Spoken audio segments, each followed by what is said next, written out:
Hey guys, I hope all is well. Thank you for joining me for this Truth Talk episode. In today's episode, we're going to be talking about Suge Knight exposing Akon's dark past. But before we begin, I just wanted to let my patrons know the uncensored Michael Jackson video is up now on the Patreon feed. If you're one of my Patreon members, make sure you guys check it out after this video. The link would be in the description. Thank you all. Now let's get right into it. Akon is one of the most successful artists in the music industry. Even though he may have made a lot of money in music, he was able to transcend into other business ventures, allowing him to outlive his music career. Akon was once known for his big hits like Lonely and Locked Up, but is now seen as an ultra-successful businessman with big dreams of bringing change to Africa. So it was a major surprise when he was being exposed for something most people weren't expecting. Recently, Akon has been all over the blogs after Suge Knight exposed him from the comfort of his prison cell. Suge Knight, even though he is in prison, somehow found a way to create his own podcast called Collect Call. He is now going viral for comments he made about Akon on that podcast that most were shocked to hear about. According to Suge Knight, Akon did some very inappropriate things to a pair of young girls, one being 12 and the other being 13 years old, way back in the 2000s. Suge claims that this is the real reason Akon and him are mortal enemies, because of what he did to those girls. According to Suge, this situation goes back to 2009, when Suge pulled up on Akon and pressed him for what was previously reported as an unsettled debt Akon owed Ray J. But in this recent podcast episode, Suge claims this isn't the reason he pressed Akon, but because of a completely different purpose. Suge stated on his podcast that the reason he went to see Akon that night was because of what Akon had did to the little sister of a female friend of his. Suge claims that while this girl was hanging out with Suge, she received a phone call from Akon and his producer Detail, asking her to stop by with some party supplies. Remember the name Detail, as we'll be talking more about him later in this video. This woman who was Suge's friend was a dealer, and at the time she told Akon she was with her little sister who was 13 and her friend who was 12, so she didn't think it would be a good idea to stop by and make the deal. This is when Suge claims he convinced her to go anyways, since he was cool with Akon at the time. Suge's friend would then pull up to the hotel room with the two girls to meet up with Akon. This is when the woman claims that she would receive another phone call from another customer who was at the same hotel as Akon. He was requesting she stop by to his room to make a big deal. The woman didn't want to go because she stated that she had to take her little sister back home. But according to Suge Knight, Akon advised her to make the deal, telling the woman that he would stay with the two girls while she made the deal and even offered to buy them food. The woman decided to leave her sister and her friend with Akon and Detail and went to the other room to make the deal. When she got back to Akon's room, she noticed that her little sister and her friend were acting strange. She claims that they didn't want to talk or eat and seemed off. When the woman left Akon's room and got in her car, she claims that the two girls began crying and revealed that Akon and Detail had allegedly done bad and inappropriate things to them. The woman, now furious, called Suge Knight, telling him what these two men had done to these two young girls. She was telling Suge that she was going to get police involved. According to Suge, this is when he told her not to do that and advised her to let him handle it in the streets, claiming that they don't call police on people as it goes against their codes. The woman, even though furious, listened to Suge's advice and chose to spare Akon from being investigated. Suge claims that this is the reason he ended up pressing Akon in the studio and the reason they now have beef, stating that it was not because of any money. She in the car with her. You in Detail call her. She said, I got my little sister and her best friend with me. Well, let's stop by for a second. She go by y'all hotel, in y'all room. She get a call. The dude's at the hotel she met when she was coming to see you, mother. He said, come by, that's for 20 minutes. I can't do it right now. I gotta take my little sister's home, her friend. I'll be back in an hour. He said, come by 20 minutes. I got a big payday for you. You, Akon, said, go ahead. You can leave your little sister and her friend right here. We're ordering them something to eat. She go up to the next room. Gonna come back at 20 minutes. She said she come back about 35 minutes. When she get back in the room, her little sister and her other little girl don't want to eat. They look scared. They crying. When she get in the car with them, they tell them, Akon, little girl 13, Detail, little girl 12 years old. Akon would eventually respond to these allegations and claim that Suge was flat out lying. But was Suge really just making all this up? Or is Akon trying to hide his dark past? While I don't trust either of these two men for many reasons, after looking into the situation, I think Suge might be telling the truth. He clearly seems to be doing this for the wrong reasons, but what he is saying could possibly be the truth, and I will tell you exactly why. The first thing that confirms this to me was the original reason they're stating Suge pressed Akon. Why would Suge press Akon for a debt Akon owes Ray J? Even if he gets to keep half, that was only $12,000, which may sound like a lot of money, but to Suge Knight, that's chump change. Suge is a multi-million-dollar record executive. Why ruin a relationship with Akon where he could have made way more than $12,000? Now, if we listen to what Suge stated, the beef had nothing to do with the money. This part of the story makes perfect sense to me, as I don't believe Suge would have pressed Akon in 2009 over no unpaid debt. Something else that seems to point to Suge's story being possibly true was the fact that the producer Detail was involved in the story.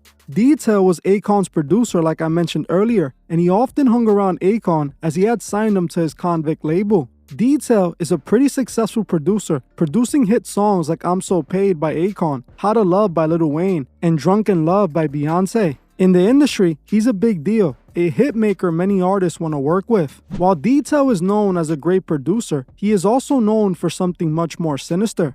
Detail has been accused by many women of being a monster, recently being charged with 15 separate counts of SA on 5 different women that all happened between 2010 and 2018. The allegations against him are truly dark, and I can't go into them here on YouTube because of how disturbing they are, but you can look them up on Google. To put it in light terms, these women have come out and claimed he R-worded them, and some even claiming that he did this while others watched. It's even being reported that artists Tinashe, Beba Rexha, and Jessie Reyes also came forward to share encounters of misconduct with the producer. Jessie Reyes even wrote a whole song about Detail that she titled Gatekeeper. In the song, she described exactly what Detail is being accused of, taking advantage of women with his power in the industry. In the hook of the song, she sings, $20 million in a car. Girl, tie your hair up if you want to be a star. Left, right, left, right, left, right. 30 million people want a shot. How much would it take for you to spread those legs apart? She also sings in the hook, oh, I'm the gatekeeper. Spread your legs, open up. If you come up anywhere else, I'll erase you. In the song, Jessie implies that Detail is allegedly a gatekeeper who uses his power to take advantage of upcoming talent. She implies that in order for him to make you a star, you must submit to his disturbing desires. Detail was arrested back in 2020, and he is currently out on a $6 million bond.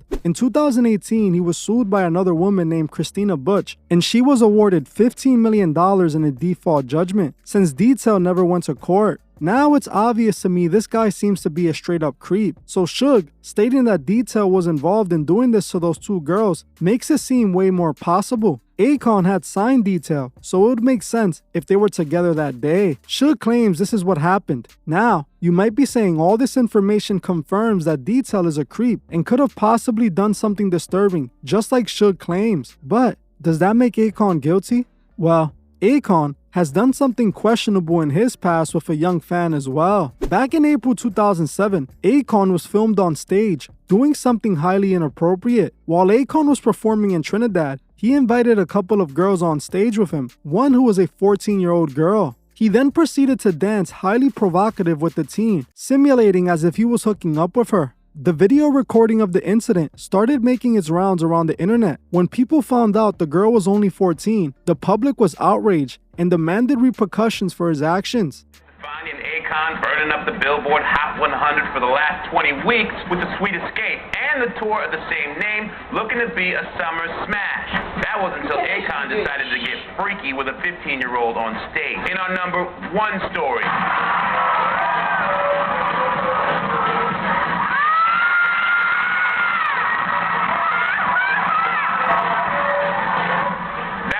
Akon getting horizontal and beyond with a 15-year-old girl on stage at a Trinidad concert. The incident, which took place on Akon's solo tour, has prompted Verizon Wireless to announce they no longer will be the presenting sponsor of Gwen Stefani's Sweet Escape tour featuring Akon. That's not all. Verizon has dropped Akon like a bad habit, removed all Akon ringtones and music from its stores and handsets. Industry peeps say that it's going to cost the tour millions in production, and it will be difficult to pull in another sponsor for the tour. Akon would end up being taken off a tour he was doing with Gwen Stefani due to this footage, costing him $3 million. Akon responded by apologizing to the teen and anyone else he offended, putting the blame on the venue, claiming he believed everyone present was at least 18. I want to sincerely apologize for the embarrassment and any pain I've caused to the young woman who joined me on stage, her family, and the Trinidad community for the events at my concert. It was never my intentions to embarrass or take advantage of any fan in any way, especially those under the age of 18. That is why we tried to make sure the club did not admit anyone under 18 in the audience. Somehow, that standard was not met. If we listen to Akon's response to all of this, he does take responsibility for what happened, but refuses to take accountability, claiming that it was the venue's fault for letting a teen in. The thing is, a grown man should be able to tell a 14-year-old girl from an 18-year-old girl. He was face to face with her and saw that she was young. This reminds me of a similar situation with the rapper SPM. SPM is a Mexican rapper who was convicted after he met a young girl in a club who turned out to be a young teenager. He ended up even getting the girl pregnant, and now he still remains in prison for it. I believe Akon knew she was below age, but didn't care, as he wasn't expecting anyone else to. Many celebrities and rich, powerful men travel to other countries to participate in activities with young girls that are not allowed here in the US. It's on camera what Akon did. Now, when we look at Suge Knight's story, it starts to seem a lot more accurate. Akon, who in 2007 was accused of being inappropriate on stage with a young girl, was hanging around Detail, who is being accused of R-wording at least 5 other women. These are the 2 guys that Suge accused of doing inappropriate things to those young girls in that hotel room. Now, I'm not saying I trust Suge Knight, because that would be dumb. Suge is obviously as crooked as Akon in Detail, but we cannot deny the truth. Even though Akon has denied these allegations, Akon is not the most trustworthy person, as he is known as a massive liar. Akon's entire musical image was about being a convict who spent years in prison and was making it out of the streets, but all of this was a lie. Akon marketed himself as a convict, calling his record label Convict Music, releasing his breakout hit song Locked Up. He would go on interviews talking about his hard life surviving the streets and years of prison,